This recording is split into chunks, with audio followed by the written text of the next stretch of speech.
ladies and gentlemen, this man is a giant. The guitarist. Will you welcome to the stage, Mr. Gordon Giltrap.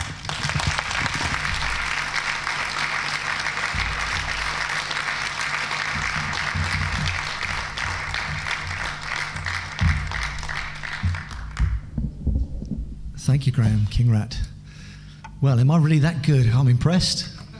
Already I'm impressed. Is it really me? Well, I hope you like the guitar, because that's what you're going to be getting for the next 20 minutes or thereabouts. And let's make sure it's still working. It was working 2 hours ago when I did the sound check.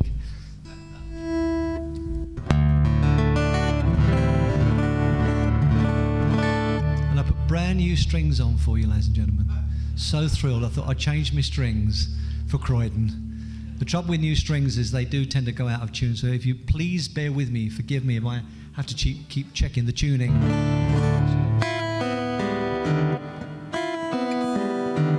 Perfect. Bloody perfect.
Thank you so much. That feels better.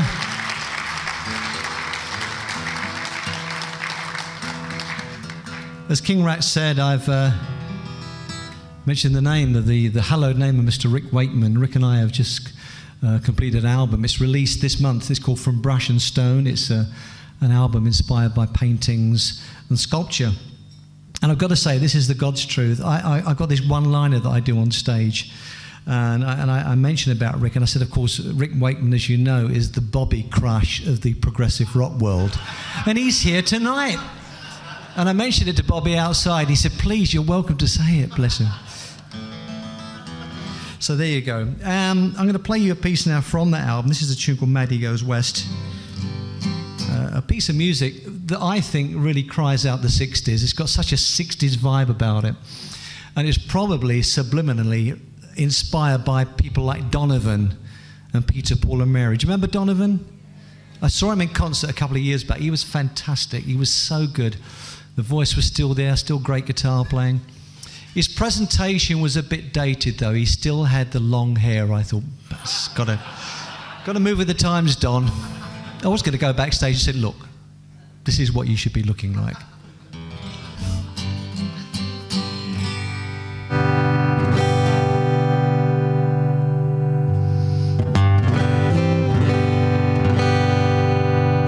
Move this out of the way because I don't want it. If you want to take a picture, you don't want the microphone in the way, and I'll desperately try and look like my latest publicity poster.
Thank you very much.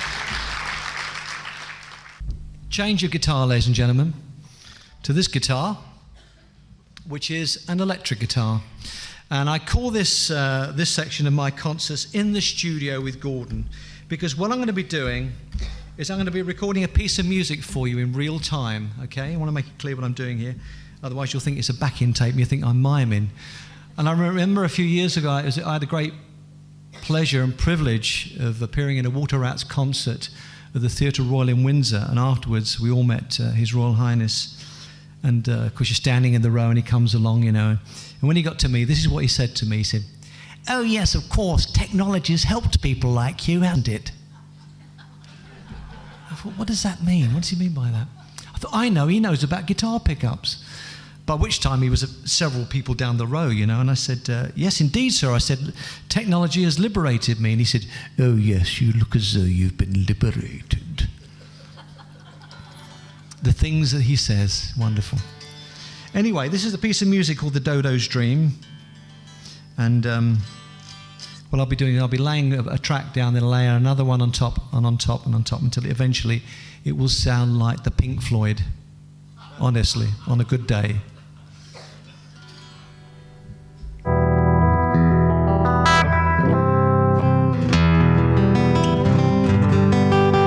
Is this volume okay for you? I don't want to be too loud. I don't want your ears bleeding. There's always one, isn't there? Is that too loud? Yeah. I'll turn it down a little bit. Just. No. Bless you.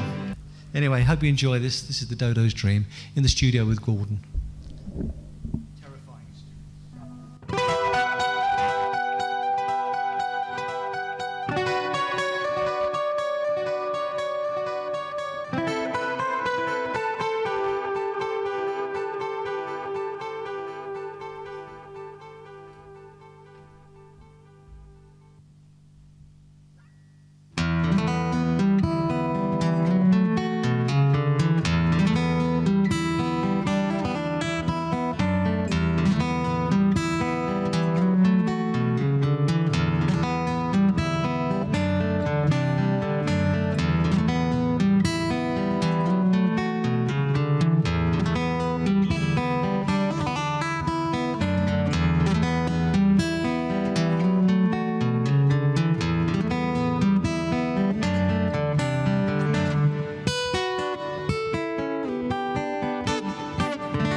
been a pleasure playing for you. Thank you so much. Thank you.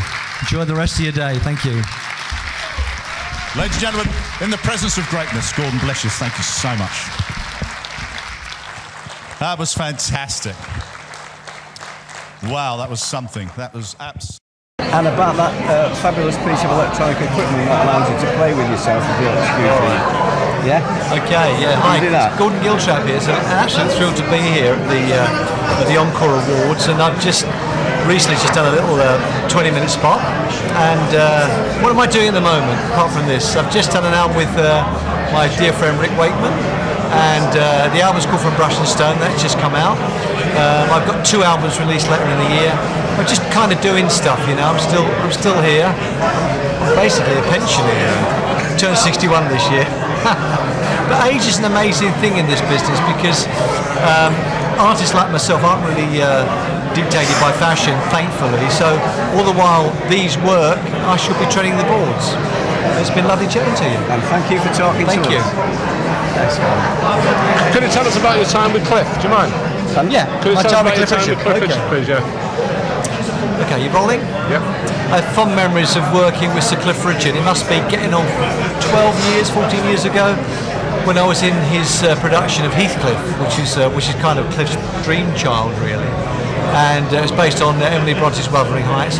And it was through that I secured a deal with the major record company, and Sir Cliff sang backing vocals on one of the tracks. It's a piece called A Misunderstood Man. It's my arrangement of one of the main songs from the show. So Heathcliff has done loads of things for me, and it was just a buzz actually working with Cliff, because he was my hero, you know. When I started out playing the guitar, I was 12 years old, and I had 2 heroes. I wanted to be able to play the guitar like Hank Marvin and look and sing just like Cliff Richard. And viewers, can't you see the resemblance? Isn't it uncanny all these years on? I think Billy Connolly is the name that springs to mind these days. But anyway, it was a great time, and Cliff, if you see this, be well, sir.